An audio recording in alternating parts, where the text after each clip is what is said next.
that, hi everyone, welcome to VCTV, which is the Venture Capital TV from LATOKEN. So VCTV, Venture Capital TV, the whole idea behind that platform is to connect startups with investors and investors with startups and a bigger audience who are looking to for besides fundraising, looking for advice, looking for mentoring, looking for some sort of help to grow and scale as well. So there's a lot of, this is a platform of knowledge as well, because people do share their knowledge with each other. They share their insights, they share their stories, they share their success stories, they share their failure stories. So this is a platform where we bring all the information into one space. So VCTV was born in February 2020 this year. Because of the coronavirus pandemic, we are unable to go around the world. We are unable to travel around the world and meet people in person. That's how we decided to move everything online. And since February 2020, we've been running many shows all around the world. I host it out of Singapore. I started hosting it at 8 p.m. Singapore every day, but now we have 2 shows in a day at different timings. So you can see our the timings and the shows and details on our website. And feel free to reach out to me and Carol if you have interest in speaking on our panels. So fantastic. So basically, if I before I start introducing my speakers, we have new speakers as well and some regular speakers. I would like to introduce myself. My name is Sunny Mohanty. I'm the Regional Director of LATOKEN. I'm based here in Singapore. So today we're going to discuss about, the topic is about mobile payments and international transactions. And today we got people from the blockchain crypto world to share their ideas and insights. The first speaker we have is Raj. Hi, Raj. Welcome to VCTV. This is your first time in VCTV, so I would like to introduce the format of the show a bit. So I would like you to introduce yourself, your startup, a quick 1-minute intro from you, what you do as a founding member of a startup, and how is this topic relevant to your startup? Over to you, Raj. Thank you, Sunny. Thank you very much for that. So my name is Raj Bagadi. I'm based in London, UK, a startup and the founder of ScalupX Limited. ScalupX is a one-stop application for both crypto services and banking services. So we provide, so when a user registers in ScalupX, he gets both EU and UK bank accounts at the same time. They get different wallets where they can buy, sell, trade cryptocurrencies directly from their bank accounts instantaneously. And not only that, we also have payment and transfer features where users can walk into store or online, buy their goods and services by scanning a QR code and pay using any cryptocurrency from their wallets directly. And also they can transfer funds to their loved ones in any country directly from cryptocurrency as well. That's our main basic idea. We are a startup. We started recently. We registered in UK recently in July. We're working to develop our technology right now. Our plan is to go live in May 2020. Okay, so you already have the minimum viable product ready? We don't have the minimum viable product available outside for people, but we have a basic application which is already available in Scallop Coin, where people can go register and submit their KYC, AML, and then acquire some coins. And then the reason is because getting bank accounts will take a lot of time. We need to go through the regulations and everything. So we haven't have the full MVP yet, but we will get one soon in a few months. Yeah. And you're incorporated in the United Kingdom? Yes, we are incorporated in the United Kingdom, and we also in process of getting our crypto license from Europe. We submitted our EMI license in UK as well, which will take a few months to come as well. Yeah. Okay, excellent. Yeah. Thank you so much, Raj, for the introduction. We're going to take more questions from you later. Over to you, Rina. Welcome back. How are you today? Thank you. Good. Can you hear me well now? Yes. Yes. It worked. It worked. Yeah, technology works. Sometimes all we have to do is just restart it, right? Like if something is broken, turn it off, unplug it, and plug it back in. So it worked. Pleasure to be back. My name is Irina Lichfeld. Many know me as a crypto superwoman. I'm founder of Blockchain Cube. The Blockchain Cube is a blockchain integration company. I'm also president of Lumeria. Lumeria is where capital meets innovation. We work with growth stage companies. I love being here, and payments and blockchain and democratizing opportunities is very, very much drives me and have been driving me for many, many years. Yeah, and sorry, Irina, sorry there. No, Carol, the other speaker from AmiPay, is actually calling me. Sorry for the interruption, guys. So can you let waiting? So he just pinged me saying he's waiting. Thank you so much for that. It's just that I get distracted when somebody is calling me. Right. Thank you so much. So today's topic is about mobile payments, international transfers, international settlements. We know very much about fintech. We've been using fintech since we were a kid, all of us, right? Since the internet, right? So today is more focused on blockchain technology and the advantages and the benefits of the technology and the cryptocurrency that sits on top of the technology. How can that be used to simplify, make it faster, cheaper, and all that stuff? Fantastic. We have Kamal as well, who is also a founder of a crypto payment. Kamal, welcome to the show. How are you today? Can you hear us? I'm doing great, Sony. How are you today? Yes, welcome to BCTV. We can hear you, but we can't see you. Okay, I'm not in a position. I'm in a car driving. It's okay. We have people at the cars as well. So if you're okay, Sure. we can have a look and we can see which place you're driving. It's okay. So while you were driving, if you're okay to speak, can you just start with a short intro about yourself, please? Sure. We have a start. I'm the co-founder of the payment system called AME Pay. Yes. Yes, and we have actually built this payment system based on our POS, point of sale billing software. So we actually wanted the entire retail industry to get revolutionized on the payment system.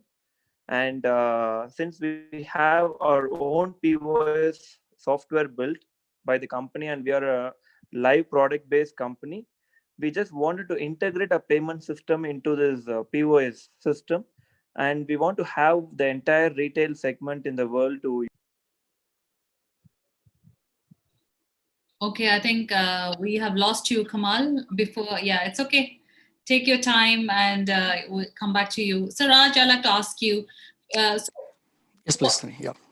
what's the trends in terms of, like, 2020 has been obviously an exceptional year for many reasons. Yes. But we see that the fintech space, the amount of investments that have gone into the fintech payments, cashless payments, is just gone through the roof. And when it comes to anything with cashless transactions, so give us a background of what's happening in, like, the region that you are targeting your client base, and what do you see has changed since the beginning of this year till now, because we are almost the end of 2020 now. So what's the trends? What are the challenges faced by you, as generally just by you, and where do you see we are headed to?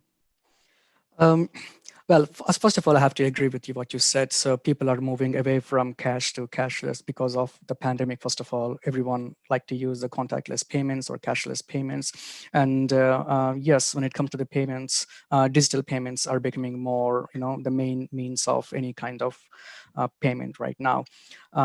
Coming to myself in the cryptocurrency side, the main problem we are facing right now is integrating crypto into the mainstream use, like bringing cryptocurrency into mainstream use, which is always the biggest factor, because we have to compete with regulatory bodies in respective countries to make sure they are legally accepted when it comes to the acceptance and everything.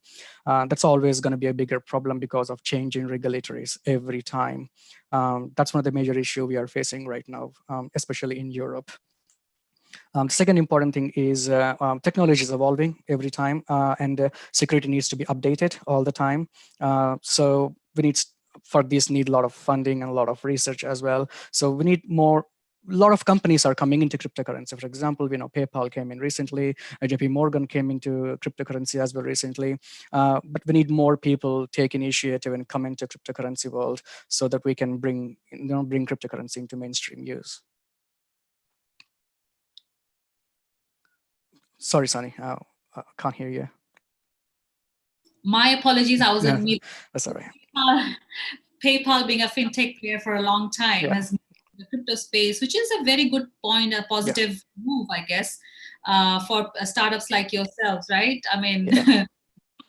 fantastic. Now, Kamal, we can see you now. Are you see us?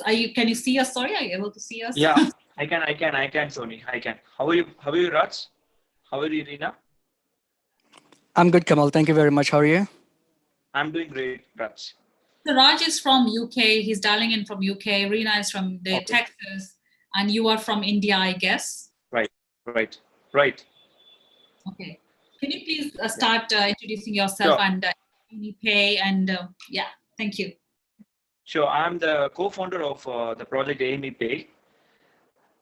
We actually developed a new payment system. The entire payment system we have developed from the scratch, and it actually solves the issues what we have in the payment industry in the retail sector.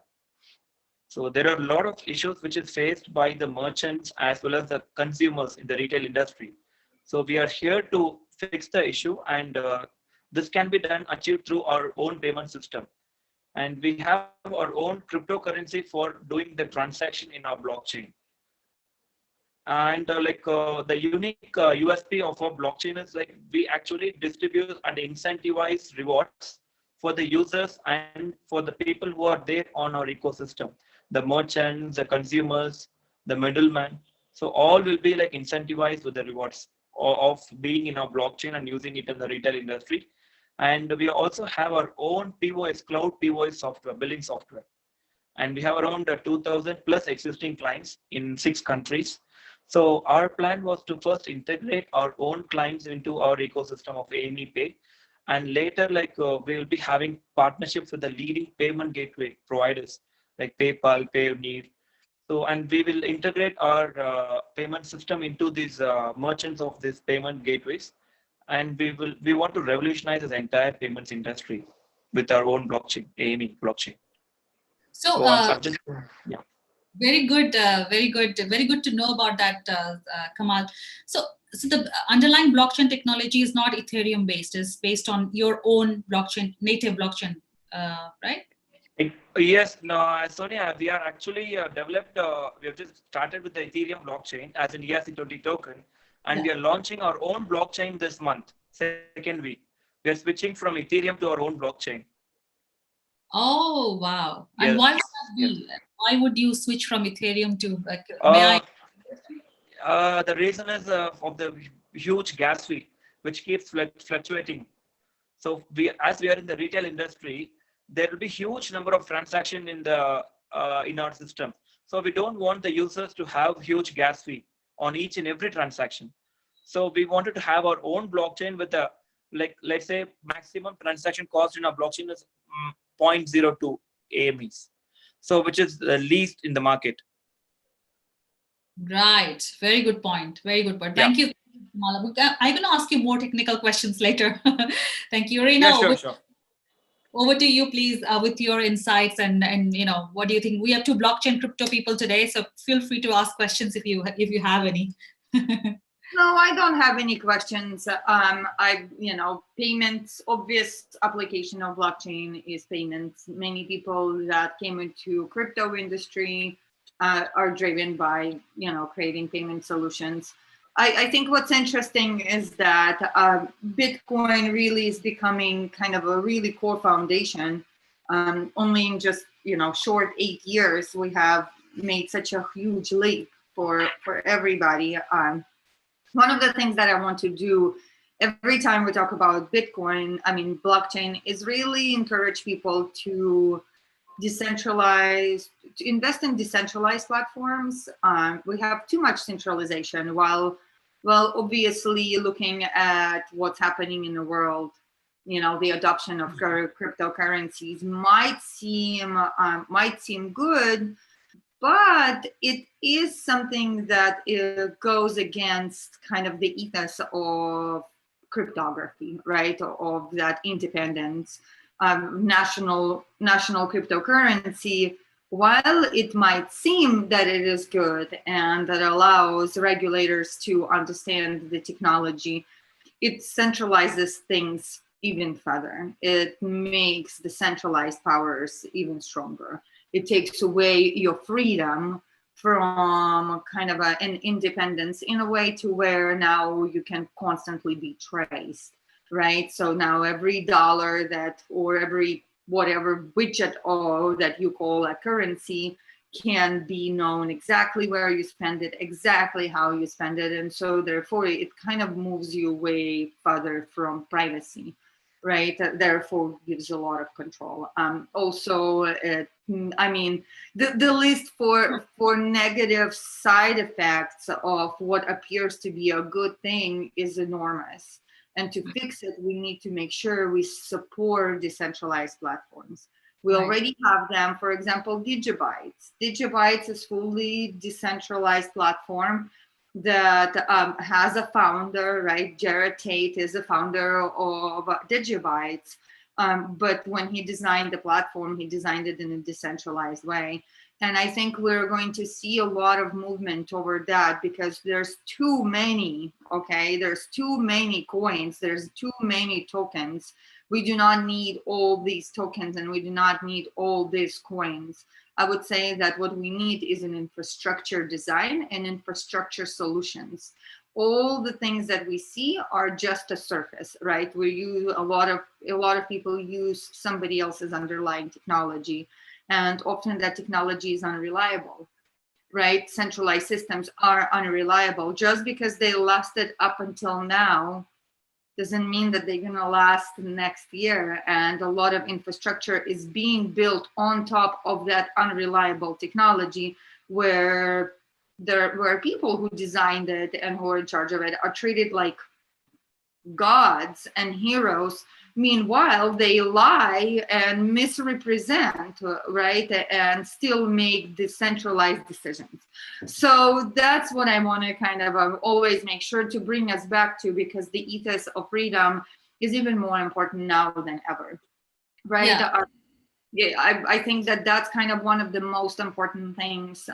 You know, in the current world, we see a lot of movement going toward banking, right? So for example, in Wyoming, we passed a banking license, and Kraken, you know, has the right to do it now. It hasn't been launched, it does not work yet, but we at least have a step. There are separate banks that do so.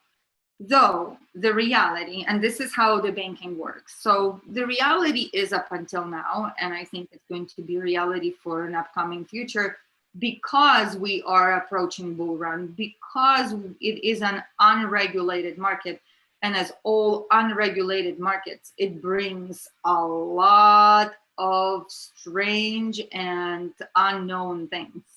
Let's just say it in the polite and soft way, right? Like I'm not call it as it is, but basically, right. And so what ends up happening is that you have a small bank, right? That says, okay, we're going to bank this segment and we will take the risks. And as soon as they start banking crypto companies, their compliance makes it to where basically it's rejected. So then in order for them to continue banking the sector, they must not do banking business with other banks, right? So then your financial model no longer works, because when we calculate the risks involved with banking a crypto industry, it becomes not worth it. And so therefore the funds become frozen.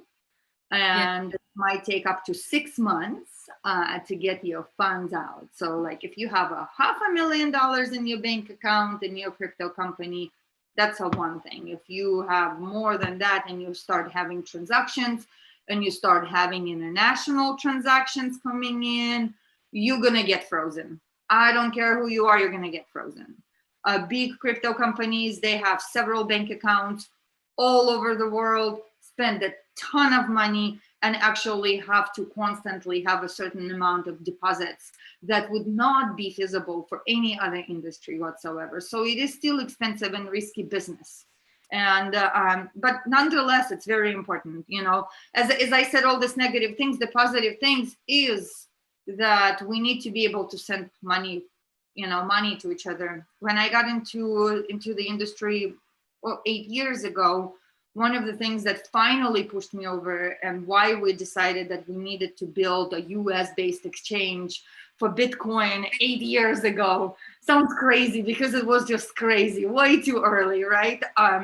Was actually driven by the need to send international money, right? Like international transfer. A family member, an aunt of mine, died, and we wanted to assist. We wanted to send $500, and it was costing almost a little bit over $100 to send that $500 to people. LATOKEN video global website la varudhu paarenga no. Kamal, can you put yourself in mute if you're talking to somebody else? We can hear you. And, Okay. you know, and the realization was that this is unacceptable because while those that live in privileged countries, right, that have disposable incomes might find those fees outrageous and uncomfortable, but they're not too much, right? It's kind of like the cost of doing international business, and it's better than being scammed, right? Because that's what we had, you know, the Western Union and a couple of others. But if, for example, in Russia, that was enough to pay for groceries for a month for a family. And thinking of having to pay that just really kind of changed our perspective. So I told my husband, you know, let's send Bitcoin. And he was like, well, honey, there's no infrastructure, right? So there's no infrastructure whatsoever. And that kind of was the turning moment for me, because I've thought that a lot of people concentrating on kind of buying and making kind of a, you know, we didn't have infrastructure, just buying and holding, right? Buy, sell. It was all that. And of course, in US, nobody knew what it was. Asia made it happen, by the way. Without Asia, Bitcoin and all that, which is, our industry would not exist. Asia made it real. And so, and it's still an epicenter for everything. If you want things done, you go to Asia. Come to Singapore. Oh, absolutely. There's no question about it whatsoever. No question about it. And, you know, building infrastructure is still one of the most important thing we can do. And as we see the world collapse around us, creating opportunities for people to be able to transfer money, especially in a decentralized way, is very important. And that was my whole point, is that, you know, Bitcoin is decentralized. Some might argue that obviously if Satoshi Nakamoto appears back and, you know, his holdings wake up, then it will no longer be decentralized platform. However, it's not, and based on how it is right now, it is a decentralized platform, and it is providing an important infrastructure to so many countries all over the world. And interestingly, we finally see decoupling of a price, right? There's kind of an internal price that goes for Bitcoin in a lot of different countries. So, and I think that that's very interesting. And to me, that just communicates that it is decentralized platforms, it is decentralized networks that really provide the true opportunities for people in need and connect the world. It's not decentralization. We kind of need to move away from that a little bit. We must create better balance. All right, thank you. Thank you for that, Irina. So Raj, I have a question for you. So what Yes, please, your infrastructure and how you are different from other payment providers, which are like, you know, fintech with a crypto, like Kamal has, obviously he's also built his payment system.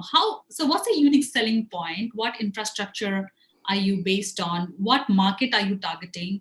What are your plans? What's the roadmap, and how are you planning to raise funds if you're looking to raise funds? What's the strategy in place?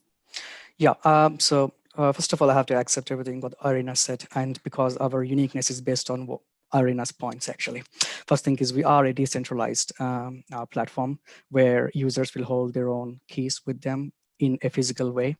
So not unlike any other exchanges we have, any other banking applications, just like if you talk about the major competitors in the market, for example, Revolut is just like a hedge fund company where you can buy BTC or ETH and store there. You can't send it to anybody else, or you can't do anything with it.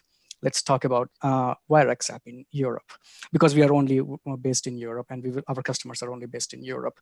Wirex App issues only bank accounts in IBAN.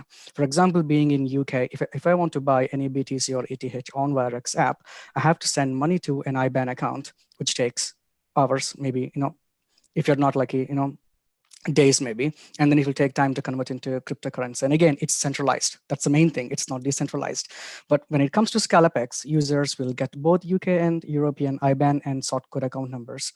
At the same time, they get access to their wallets, which are hot up to £500. That's what the limit we kept. Anything more than that, they have to move them into cold, where they can order the physical wallets from us directly. We will deliver it to them, and they store their own private keys, and they can exchange it directly on the decentralized exchange. And all the transfers, because UK fast payments, European SEPA, and every user will get their own bank accounts. Unlike Coinbase or Kraken, Coinbase will give you a bank account, but the bank account is Coinbase account, where you have to put a specific reference code, which is given to you. And based on the reference number only, they will identify that money is yours. It's not the account number is yours. So, but when it comes to ScalapX, users will get their own bank accounts, which they can use it for daily transactions, like getting salaries, doing payments, and all those kind of stuff. And again, everyday transactions, for example, users wants to make any payments, they can just move their money from cold to hot, from hot to the bank accounts of Europe or UK, and then you can use their normal direct debits wherever they want, debit cards wherever they want. That's the system we are following.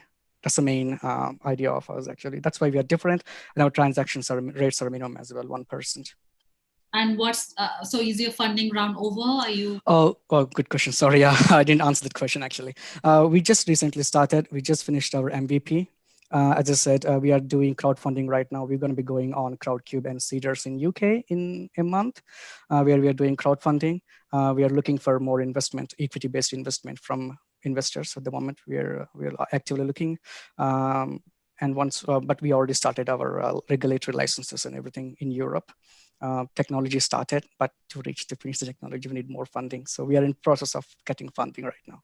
No, do you have a token or a crypto element? Yes, we do have our own ERC token called Scallop Coin, where we are in a pre-sale stage. Anyone can go on www.scallopcoin.com and see our pre-sale there. And we are going on an exchange. We already got, we signed agreements with 3 exchanges. They are tier 2, not tier 1, because we know tier 1 exchanges are very expensive nowadays. So based on the funding, we will move ourselves into higher tier exchanges as well. Yeah, that's the idea. And our initial, as per our timeline roadmap, coming to the roadmap, we are planning to release the product with exchange cards and bank accounts in around May 2021, and payments and transfers will go end of next year live. Yeah. Thank you, Raj. Kamal, over to you quickly. How different you are from Raj, and what's the unique selling point? I think this payment space is very crowded, be it fintech or crypto. Yes. Yes. How differentiate yourself? Okay, we actually a little different from what Raj was explaining. As being a point of sale software provider, we actually provide cloud POS along with the integration to all the merchants. Some merchants around the world require a POS software for their billing purpose and for the accounting purpose. So we provide them with the cloud POS along with the payment network. And that's how we are different, because we are a pioneers in this POS business for more than 6 years. Right. So we give an integrated solution, and that's how we are different. And coming to our cryptocurrency, we're actually planning, not planning, it's almost confirmed. We have signed agreements with the tier 1 exchanges, the top 10 exchanges so far. To name some, Bittern is one exchange we are listing directly at the first exchange which we are listing. Probably you will see the announcement in a week's time. So the process is over, and we are done with this private sale. And the IEO we are planning with a couple of big exchanges, not yet finalized and signed it. So we are listing by the first week of December in this top tier 1 exchanges, and followed by that we also have pipeline of the big exchanges. Okay, so are you funded equity or crowd funded, or you are planning to do an IO and raise funds? Exactly. We are very successful on the private sale. We have achieved 113% of what the hard cap was, and with those raised funds, we are directly going with the IEO and the listing part. Right. Good. Great, Kamal. Yeah. Arina, I'd like to ask you about one question. CBDCs. Do you think, so as per you, are CBDCs decentralized, or they're just digital currency owned by the banks? How do you see retail CBDCs not being a threat to all the startups who build this decentralized tokens, payment tokens? Can you repeat your question? I don't think I understood your question. So all the central banks have, they have plans to launch their own, CBDCs. But people get confused between people. That's where people ask me: are the central bank issued are they cryptocurrencies? How can they issuing their own cryptocurrencies? But I just want to know from you: are they really cryptocurrencies, or they're just a digital form of currencies which is controlled by the central bank? And then I have heard that they have retail. It's a great question. I mean, cryptography has existed for a long time, right? And the unique proposition that Bitcoin brought kind of to the world is the decentralization, right? It is in decentralization where we have the single source of truth. Blockchain itself is not a single source of truth, because if it's a centralized system, it still can have the same arrows, right? Because somebody is going to be entering the information and making the decision. When it's a closed network where you need a permission to enter into the network, the hierarchy of decision making is the same as it isn't, right? It's just using the same technology, which, by the way, extremely expensive. Let's remember one thing: it is ineffective. Okay, so the supply, the supply chain, everything we talk about, put everything on blockchain. Who is gonna pay for it? Okay, we do not have enough millionaires and billionaires to look at it as a pet project and pay for the servers. And those that know what I'm saying will know exactly what I'm saying. And those that don't worry about it. But I think it's a marketing thing. It's obvious at this point. We live in a world to where it's important to stay relevant and to keep adapting. For big centralized systems is to make sure that you have marketing, and it's a good marketing right now to say we're going to have a $100, right? Now, are they trying to do their best? Absolutely. Some of the governments moving toward more totalitarian regime where they can have more control. Yes, 100%, and they're more motivated than those that are motivated by marketing. Blockchain technology, we live in a digital world already. The blockchain does not digitize anything for us. Everything is already done in a digital format. The beauty of crypto is the single source of truth, because then it kind of makes it to where it's democratic.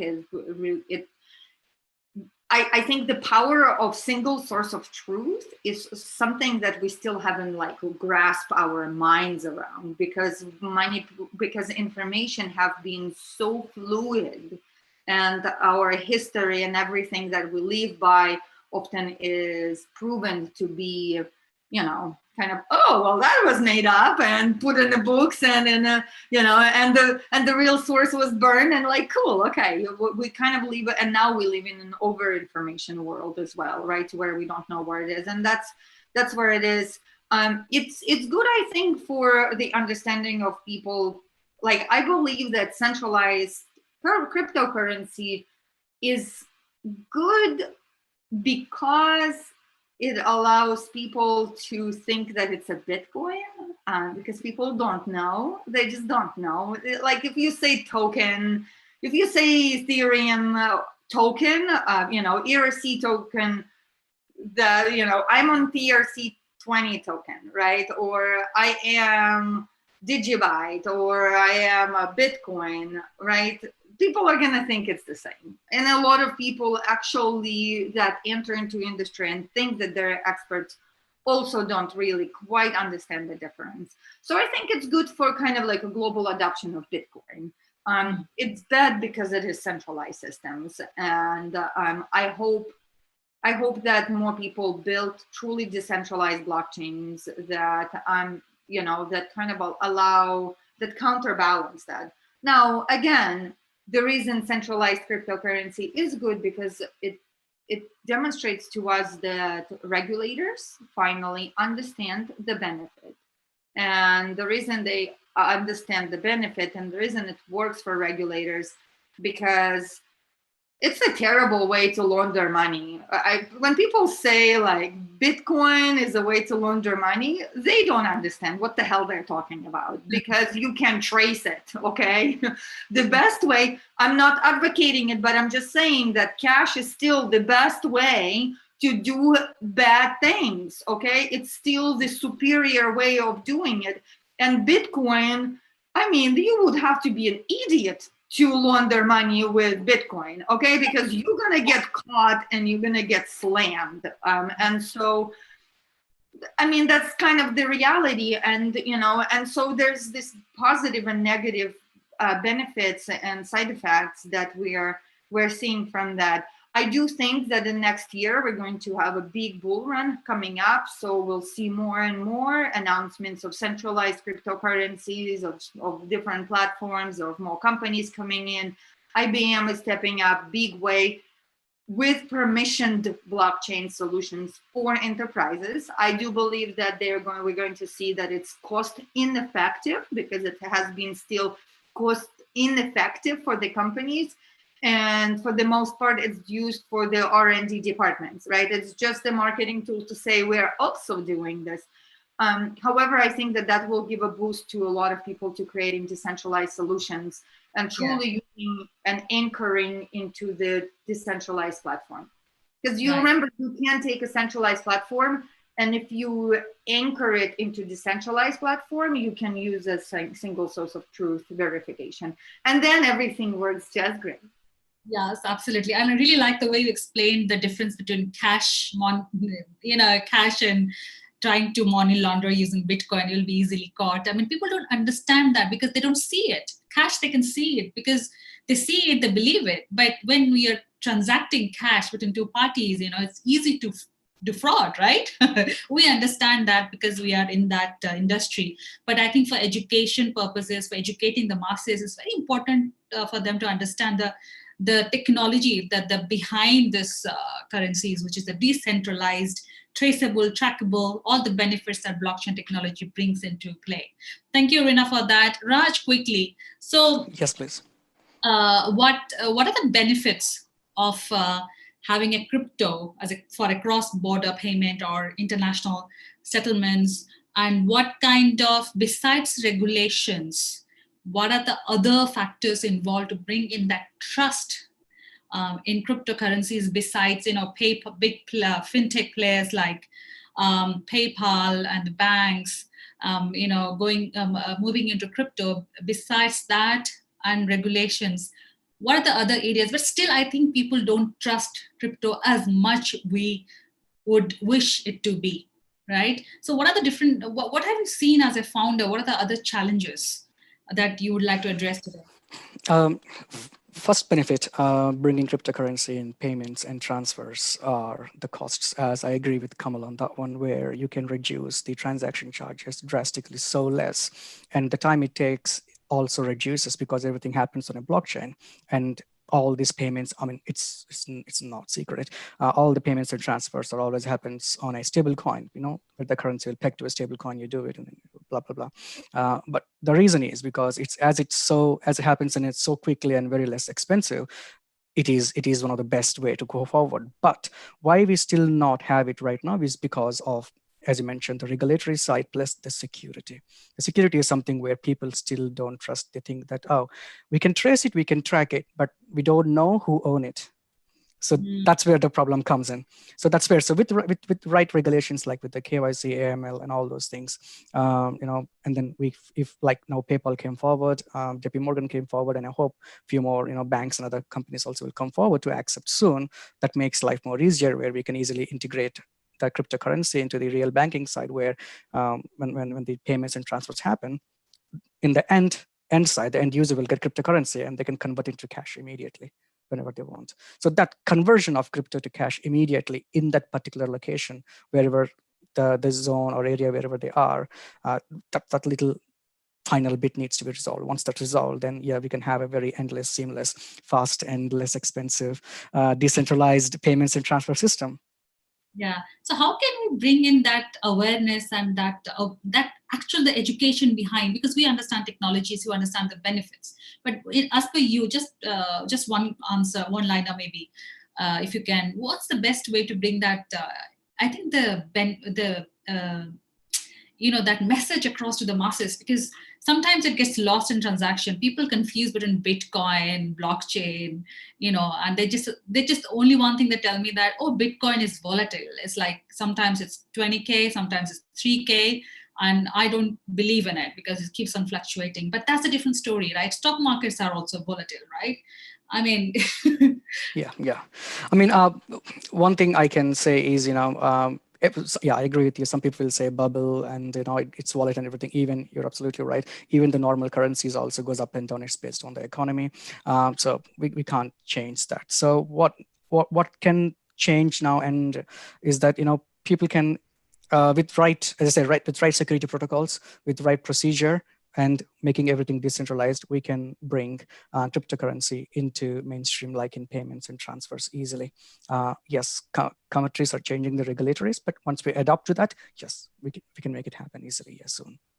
Thank you, Raj. Kamal, is your company incorporated out of India? Yes, Sony. We are incorporated in Wyoming, US. Right. What are the challenges do you face? Because doing business in India, especially in the crypto field, is a big challenge. That's what I heard last year. That was what it was last year. But how has it changed, if it has changed, and what are the challenges you still face, if you're facing right now? Okay, the scenario in the last year, whatever you mentioned, yes, there was challenges, and in India there is a regulatory body called RBI, Reserve Bank of India. So they were like advising the Indian banks not to encourage transactions happening in the bank accounts, crypto related transactions. So there was a banking ban by the RBI, Reserve Bank of India, in 2018, and there were huge challenges in the entire crypto market and the crypto users, investors in India. And the recent development and the positive side of it is like in in March 2020, this year, March month, the same Supreme Court, the higher authority of India, which is Supreme Court, has instructed the RBI bank to uplift the ban. So that means like anyone in India can buy, sell, and hold cryptocurrencies or virtual currencies. So that was the judgment was given by the Supreme Court of India this year, and it's a huge positive aspect for the entire market, the blockchain and the cryptocurrency market. And everybody in India started to look into this cryptocurrency for investment, for the future, other initiatives, funding initiatives. So this is the development right now in Indian market. The central bank of India is supporting the cryptocurrencies. Yes, no, the Supreme Court, the higher authority, the Supreme Court is higher authority for the Indian government. So that actually insisted and instructed the Reserve Bank, the Supreme Bank of India, to carry on the transaction, and they have given a judgment saying that anyone in India can buy, sell, and hold. So that's the latest development in India. All right, fantastic. I think we've covered most of the topics to payments. If you would like to share something very unique or different, please feel free to do that. If not, we just got 15 more minutes to finish the show.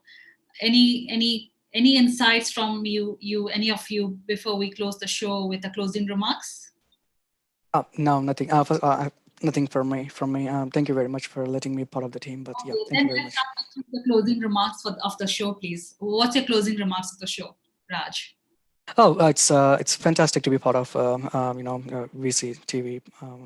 It's really good to meet lovely people, especially very knowledgeable people, especially in crypto industry. Get a lot to learn, and then we can expand our network. That's the main thing. Getting a lot of new people, and then expand the network and expand the scope of the business as well. And eventually, we will bring the cryptocurrency and blockchain into the mainstream, for everybody's use and make it acceptable for by everybody. Yeah, and also we expect our speakers to be back on our show to share their journey, their insights, and their experience. So, what's your feedback about the format of VCTV that we have in place? Oh, it's good. I like it. I mean, I don't have any comments on this one, but yeah, it's really nice to be part of the meeting. Okay, great. Thank you, Raj. Kamal, over to you. What are your closing remarks for the show? I need more. It would be better like if you have more participants and more experienced, people on the show to get more insights on the market and the updates and how we are progressing overall in the crypto market.